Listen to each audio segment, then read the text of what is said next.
Welcome to BreaknBible with the Tully Adventurers. Explore. It's a good day for some good news. In this world, you will have trouble. Take heart. But take heart. I have overcome the world. This is Jesus' good news to us. Wherever you are today and whatever's going on, the words of the Bible give us the truth so that we can live well. Tully Adventures, explore The Bible. Today we're in Ruth chapter 1. As you can tell, things are going a little bit differently. As full-time RVers, we are doing not glamping, but actual camping. We don't have full hookups, so we don't have electricity to get everything ready. So if things sounded a little different in the start today, that's because they were. We were just trying to remember as best we can how to welcome you all here so that you can be part of this adventure of learning about how to live and how to interact with life, how to interact with the essence of life, which is God. So we're in Ruth chapter 1. I love the Message version of the Bible. It starts out with once upon a time. So the point of this story is not, is it true? Is there really someone who was named Ruth who lived and actually lived this story? We're not here to be literal. We're here to be literary. What can we learn from this story? And so in the Message version, they're letting us know this is what we might call a morality tale, what we might call a fairy tale, what we might call any name that we want. It doesn't take away from the truth that it's telling us and letting us know about, but it doesn't mean that it is historically accurate or scientifically accurate or whatever measurements we as human beings want to put on it to make it more valuable. There's still value in it, even if it is just a fairy tale. And there's still value to it if it really is true and there is a specific human being named Ruth who went through this situation. Just like it would be just as valuable if the person's name wasn't Ruth, but instead they used that name. It's still a valuable story. So for those of you who don't know the story, you can listen to it on any Bible app that you have, read it in the Bible if you have a Bible with you. But basically what we're starting with is there's a woman who gets married to a man and they decide to travel to a different country. And I don't know about you, but if you've ever gone to a different country, we have. It's scary. It's also exciting. You've got to figure out. One of my favorite stories is when my wife and I decided we were going to live in Belize for a little while. And my love, I bought you this backpack and I gave it to you so that you could travel with it. And what was your response? My whole life? And what does that mean? He said, put everything you own in this backpack. Everything you want to take has to go in this backpack. And my response was, my whole life? And so now it's our joke because you have to give up a lot in order to travel to different places. You have to give up a lot in order to be willing to live in a different country and live by their standard of life. You know, when we moved there, it's not a first world country. We didn't have all of the comforts of home. We didn't have supermarkets and these different places we could go to that we were used to. We didn't have fast food places that had drive-ins. In fact, we didn't even have a car while we were there. We just walked around. We lived on Ambergris Key. It's an island right off of Belize, and it was beautiful and amazing. I had a great experience there. What about you? Yep. And so it's incredible, but it's also, there's so much that goes on when you decide to travel. Back to our story. Naomi, who is our main character right now, has 2 sons, and then those 2 sons marry women there in this different country that they're in. And then we get into the meat of this story as far as Naomi is concerned. Naomi's husband dies. And that's sad, but she does have 2 sons and 2 daughters, so they'll basically probably take care of her, and she's going to be okay. And then her 2 sons die. Can you imagine what it has to feel like? Not only the the grief and the horror of I've just lost my husband and my 2 sons, but now you also have to deal with there's no one who's going to take care of me. I don't have any money. I can't make any money. There's no way for me to get food or to have food. I have 2 daughters who I care about and I want to take care of. I can't get them any food. They can't get jobs, so they can't get food. In the time when this story was written, men went out and worked. Women took care of the homes. Women were taken care of by their husbands, who would bring home money and food and whatever else. And so there wasn't a way for them to just go out and, get a job. That wasn't available. Or there were jobs that they could do, but they weren't jobs that they wanted to do. It's the oldest job in the book, if you get my meaning. And so we come to the next part, B. Hush. We come to the next part. That's our dog. He's just sniffing around. One day, Naomi decides she's going to go back to her country of origin. She still has family there. There are people who might take care of her. And so she and her 2 daughters-in-law start the travel. And then she says to her daughters-in-law, look, I've got nothing left to offer you. I am basically worthless, and there's nothing that I'm going to be able to do. I've got to go home to my home country and beg some family members to take care of me. I'm going to be a beggar. I'm going to be a homeless person. And I love this part of the story because so often we put all of our value as human beings into what we can do, what we can provide for other people, how we can help other people, all of these things. And when God sees us, he doesn't look at us as what we're able to do. In fact, what we're able to do is filthy rags. It's used toilet paper to God. He sees us as his holy and dearly loved children who he is pleased with, even when we're doing things that he does not approve of. So as we go through this story, one of Ruth's daughter-in-laws decides to go back to her country of origin, and she's going to find another husband and live her life and do whatever. But Ruth, who is the second daughter-in-law we find out about, says, Naomi, I'm sticking with you. No matter what happens, I'm sticking with you. I made a vow to your son, and we're going to be a family. I'm going to keep my promise. Oh, can you imagine being Ruth and deciding to keep your promise to be part of this family, no matter what, even though Naomi has nothing left to offer, nothing left to give. Ruth is choosing the life of being homeless, the life of being a beggar, the life of not ever having children of her own or getting to have any of the things that we all imagine we're going to have in this life. There's no American dream here for Ruth. She's giving up everything because she made a promise that Naomi was going to be her family and they were going to stick together. Woo! Crazy. And so we get back to Naomi and Ruth show up in Bethlehem. And if any of you have read the Bible, Bethlehem comes up a little bit. It's where Jesus was born. And it's one of the smallest, least towns. There's nothing spectacular or prideful or proud about Bethlehem. It's the smallest, it's the least important. And what I love about the Bible is that's what God normally does. He takes the least. He takes the least important. He takes the ones that we think are not going to be valuable and raises them up and makes them the king, the point of the story, the hero of our story. But it's amazing because Naomi gets back and all the townspeople come out. They're excited to see her. They're happy that she's back. And Naomi says to them, stop calling me Naomi. Call me bitter. The strong one, God, has dealt me a bitter blow. I left here full of life, and God has brought me back with nothing but the clothes on my back. Naomi's not even recognizing that she brought Ruth and that Ruth made this promise. Nope, I'm so consumed with self-pity and bitterness. I don't care about this person who's given up everything because they promised to be part of my family. And this is the last verse of chapter 1. And so Naomi was back, and Ruth the foreigner with her, back from the country of Moab.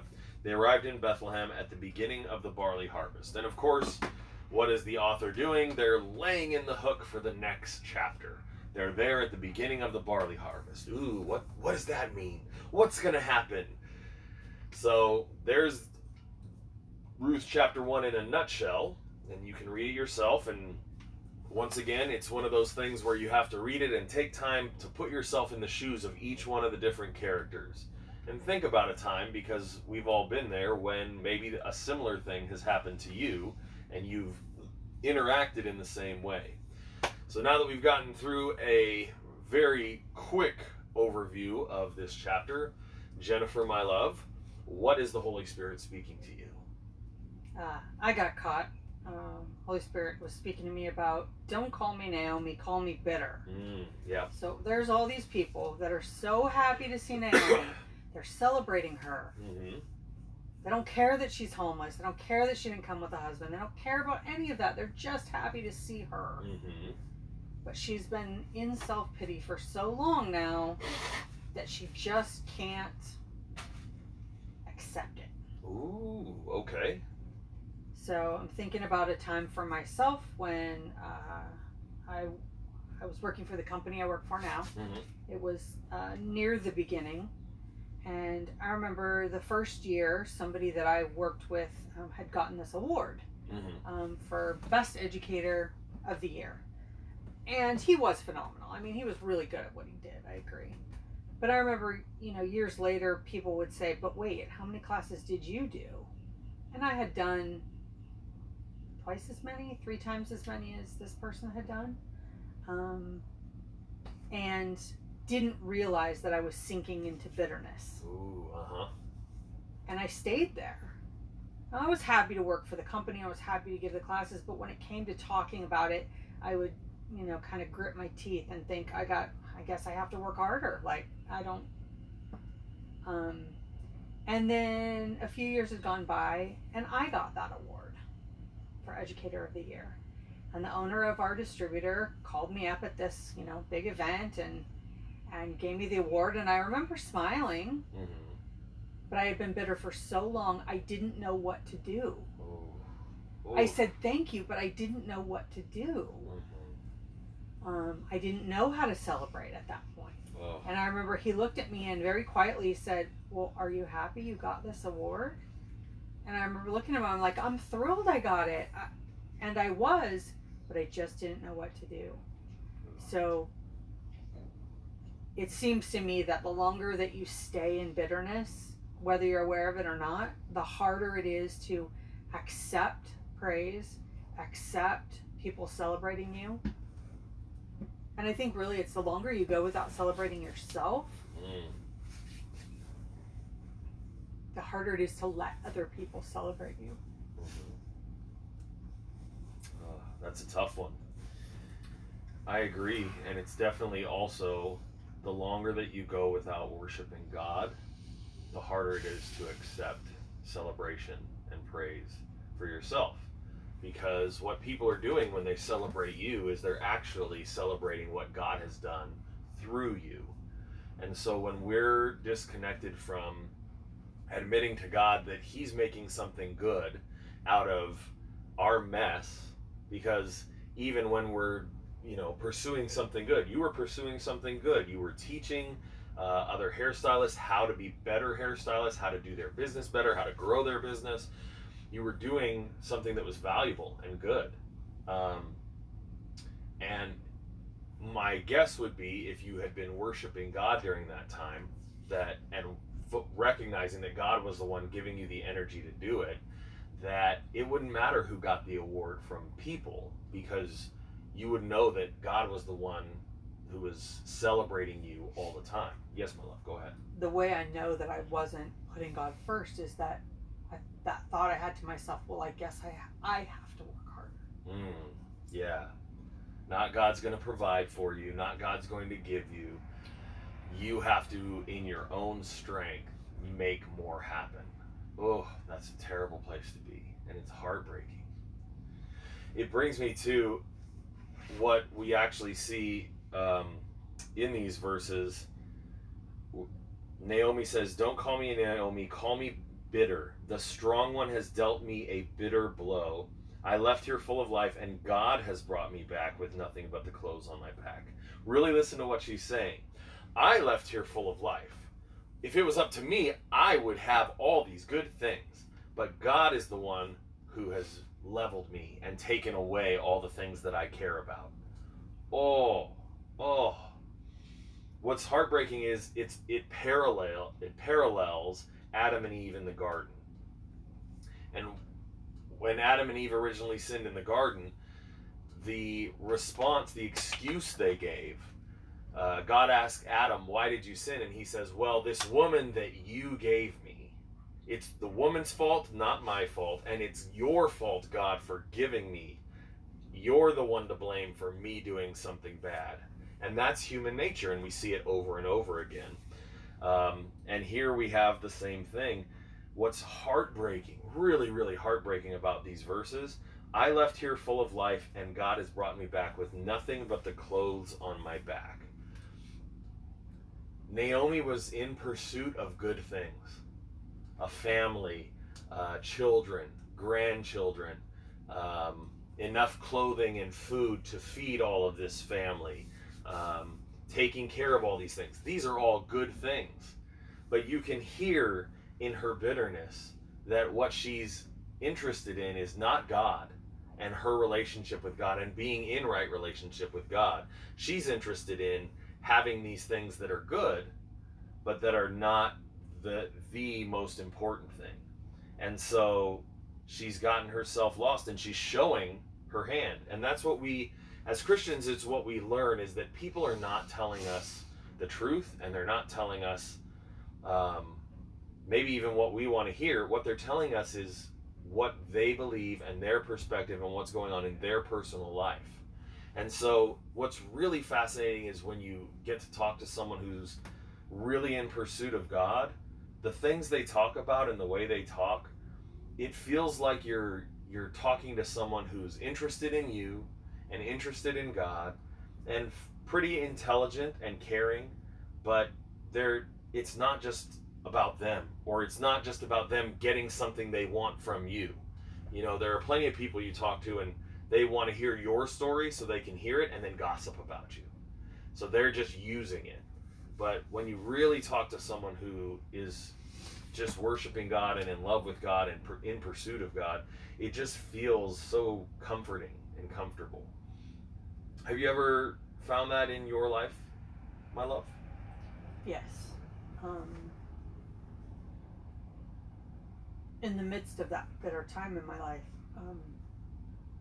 or difficult time, every once in a while somebody would come and sit in my chair when I was doing hair. One of your clients. Mm-hmm. And they would talk to me about God. Mm-hmm. Every once in a while.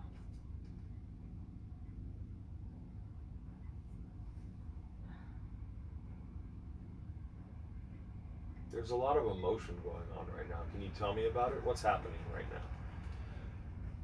We know that it's the Holy Spirit's job to convict us, and conviction can be very painful. It requires us to face something that we don't necessarily want to look at about our own lives or the way we've interacted with the world. I really feel like God was trying to talk to me directly, putting these people in my life. Mm-hmm. And it would pull me closer to Him, but not. I still felt like I was searching. What do you mean by searching? You were searching for God? Is that what you think was going on?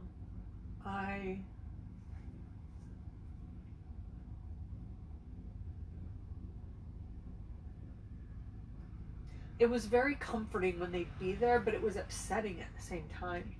Yep, that sounds exactly like what happens when you talk to someone who cares about God.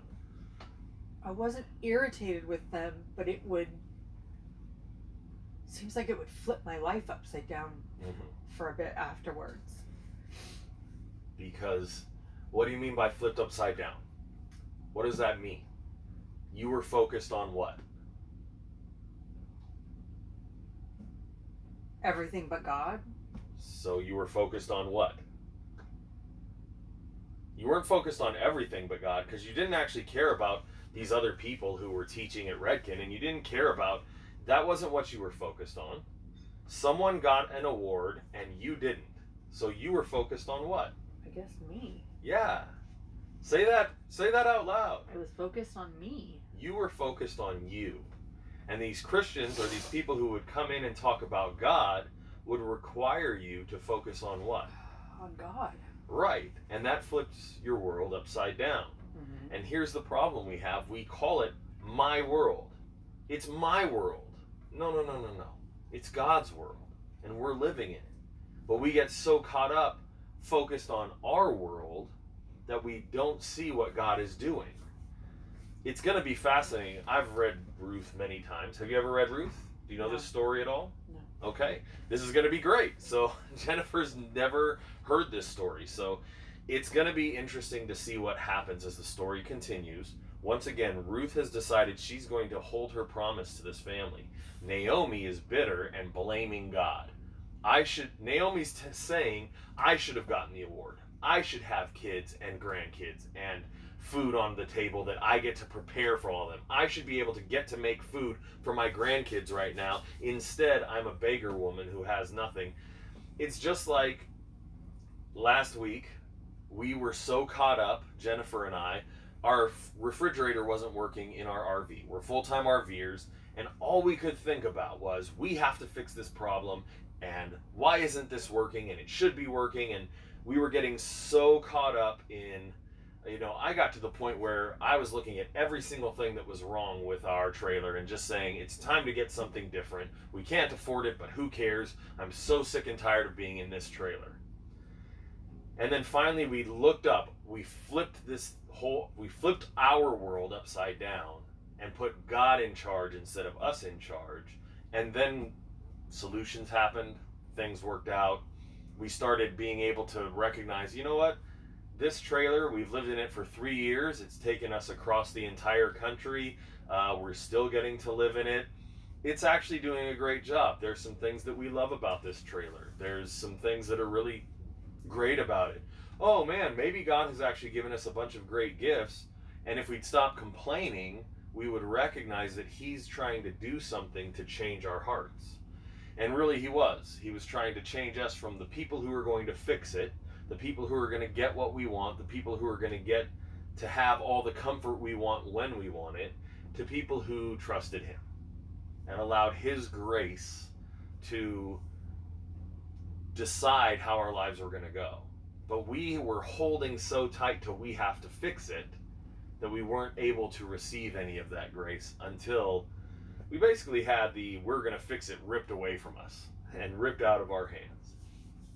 And we have a similar situation here. Naomi is so upset and blames God. So let me ask you, did you blame God during this time?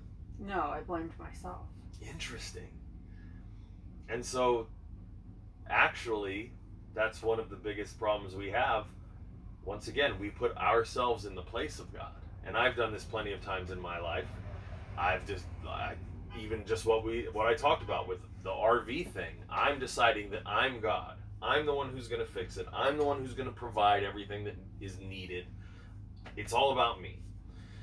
And I do this a lot in our marriage because I want to be the protector and the provider and all of these things that the husband is supposed to be. And I forget that that's actually God's job and He's taking care of it.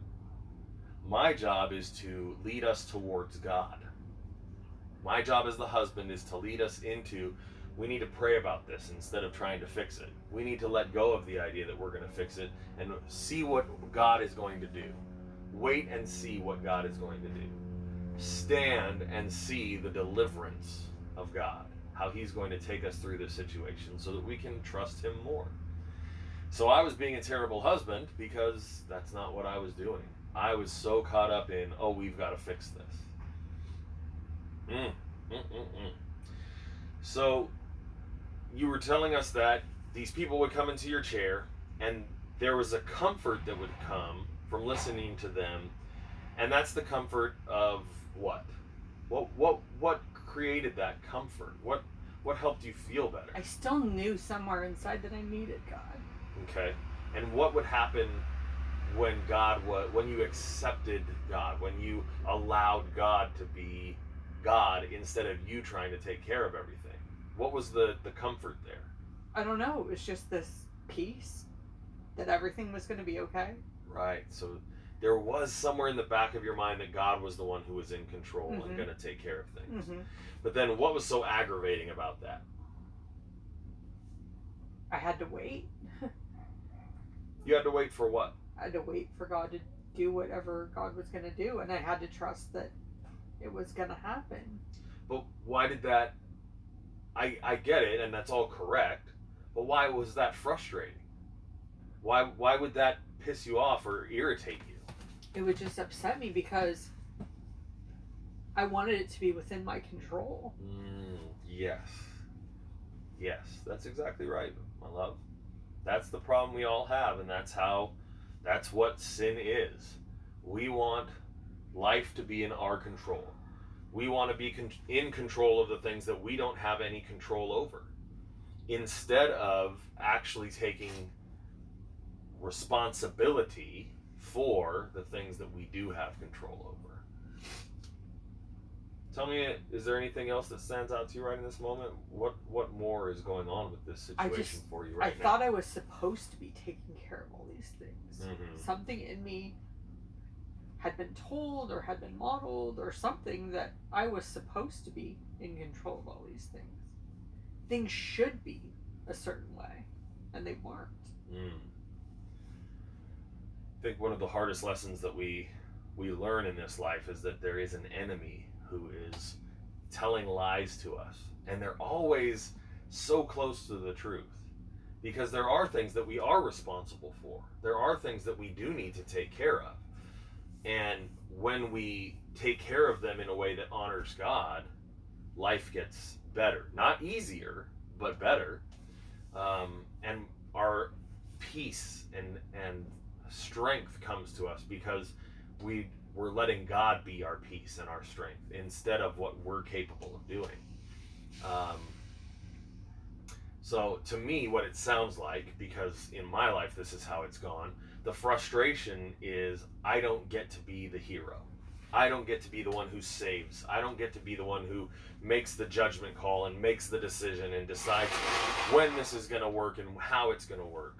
Instead, and the reason I asked you about, you said you were searching for God. In order for us to accept God, we have to admit that we're not in control.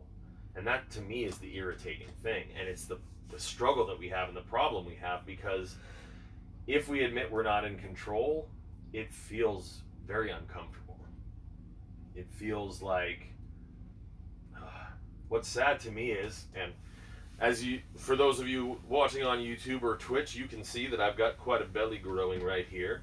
What's sad to me is there are definitely things that I can control and could honor God by doing, such as not eating too much food, exercising to take care of my body, praying and asking Him for guidance instead of trying to do it on my own.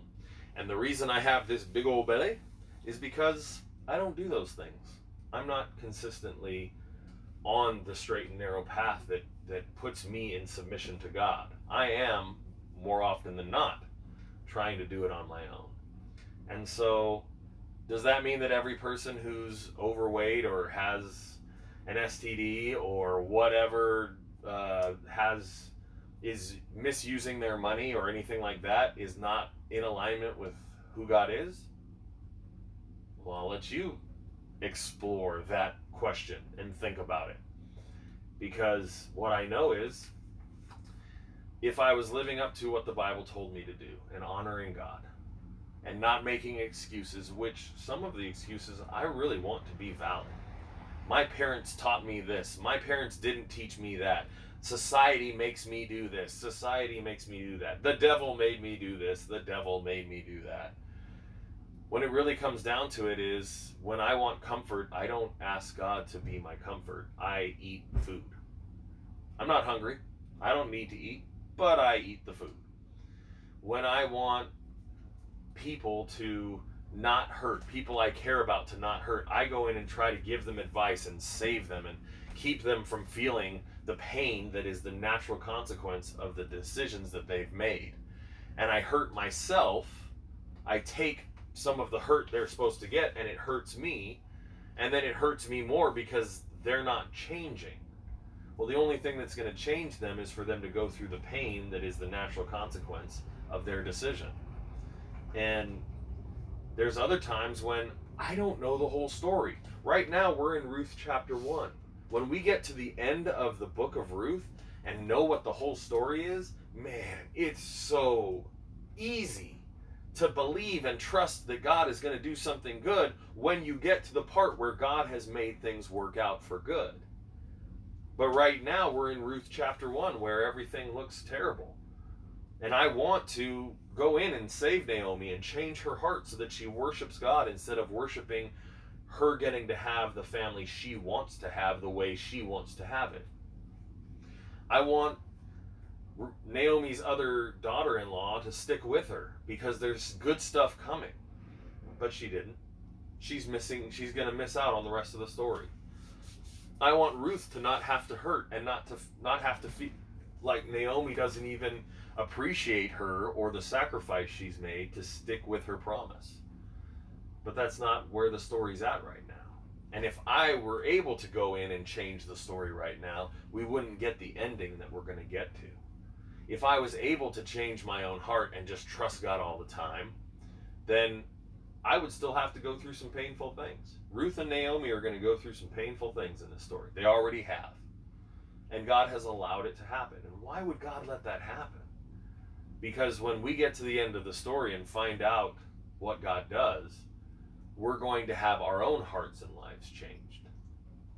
But when God does these things to us or allows these things to happen to us, all we can think is, woe is me, call me bitter, call me unloved by God, call me...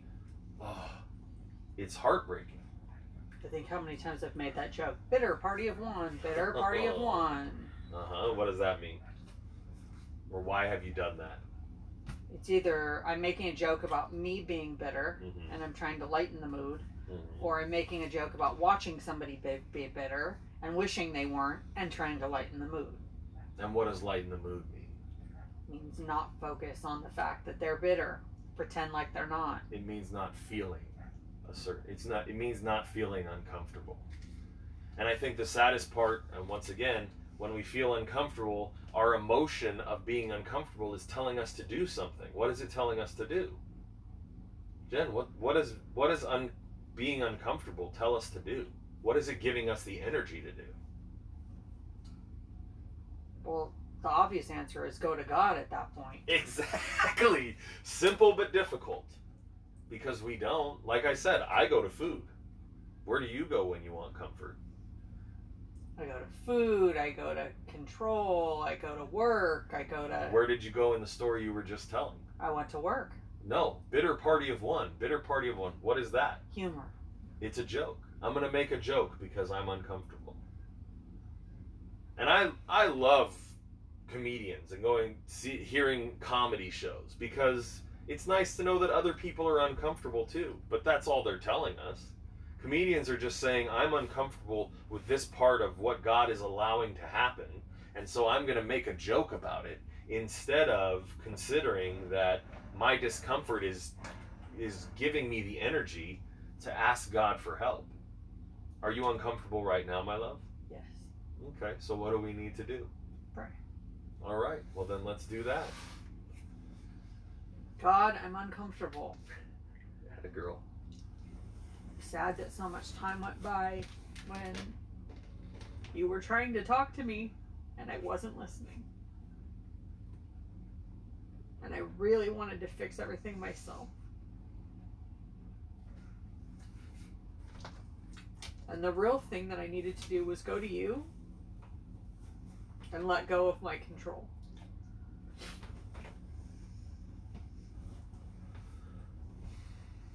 Yes, Lord. What else, my love? Thank you for continuing to pursue me even when I wasn't listening. Yeah. Who is God? Or how do you worship God right now because he kept pursuing you? I give thanks. Good. And then, so we thank God for what he's done, and then we remind ourselves of who he is.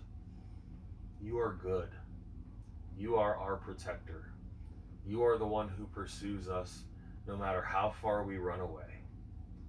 You are the one who's making everything good, and I can trust you. I don't have to try to fix things. You are the lover of my soul. I'm not alone. I'm not abandoned. I'm not thrown on the side of the street to fend for myself. You have something good that you're going to make happen out of this situation. That's who you are, God. You're our Father, and you love us, and you care about us, and you respect us enough to allow us to make our terrible decisions and have really poor consequences that come from it, like my belly. And yet, God, you're so good that you will even use our wickedness, our distraction, our worshiping of other things to come back and honor you and be a story for other people to hear, so that they'll know that you are good and that you love them and you're in pursuit of them. You're doing a great job, Ben. You're using that energy from being uncomfortable to actually pray and ask God for help. And as we get into this habit of going back to God instead of letting our uncomfortable energy cause us to make jokes and cause us to try to fix it ourselves and cause us to, we use our emotional energy so poorly. God, help us. You are also our helper. So God, help us to remember that our emotions give us energy so that we can come back to you. Help us to use the energy you give us to come back to you and to worship you. And help us to have our eyes open to see what you're going to be doing. As we read these stories, we get to know what you do and how you do it. And so when we see these situations in the world that we don't like, or that we don't understand, or that don't make sense to us, we can know, we can have faith, we can believe that you, God, are going to use all of this for something good. We don't have to be afraid that our country is falling apart. Maybe it needs to. We don't have to be afraid that there are people who do things differently than we do. They don't go to church as often as we do, or they go to church more than we do, or they're homosexual or lesbian or GTLBQI plus minus parentheses, I don't know what letters we use anymore even. Or they're transgender, or they're non-binary, or they're all these other things we don't understand. Or there are people protesting and doing these things that we don't understand. It's okay that all of these things are happening in our world. Or that there's COVID, a disease that is rampaging across the world, so we don't get to have connection with human beings the way we want to. And yet, God, it's all calling us back to you. Not because you want to let these things happen, but because we as human beings choose to do things that don't worship you, that don't honor you, that make something more important. We want to be safe from possible diseases, so we're going to make more terrible diseases. That doesn't make sense. And we don't have a cure for them, but we've got them, they're made, and now they've just somehow got out into the world. Whether it was a bat or maybe, some laboratory. We don't know. But God, all of it brings us back to you. We don't have to know. We don't have to understand. We don't have to have it all figured out. In fact, the harder we try to figure it out, the more we're going to just exhaust ourselves. And it's terrible. And we don't have to use the energy of our misunderstanding, of our discomfort, to complain about all these things. To complain that maybe we're not going to get to have our job next year because we're not willing to get the vaccine. Or whatever else is going to happen. God, all of it is about coming back to you. And in this crazy time when so many things are seeming to go wrong or poorly or bad, we could choose to say, don't call me by my name, call me bitter, because I'm sick and tired of what is happening. And we see a lot of people doing that, and they're very loud people, God. They're the people making a lot of noise. But thank you, God, that you remind us that when we're uncomfortable, we get to come back to you. That energy is so that we'll come back to you in the first place, because it means we're running away from you. And even if we tell ourselves we're searching for you, we're actually just searching for comfort. But the problem is the only place that comfort exists is in you, God. You cannot give us comfort without giving us yourself. And we can't accept you and the comfort and peace and joy that you have until we let go of being God ourselves. Thank you, God, for all of this. Thank you that you're so good to us. Thank you that you love us. Thank you that as we read these stories, that they remind us of who you are. And they convict us of times that we've been out of line with who you are. And they bring us back to you. Thank you, God, for your word. Thank you for loving us.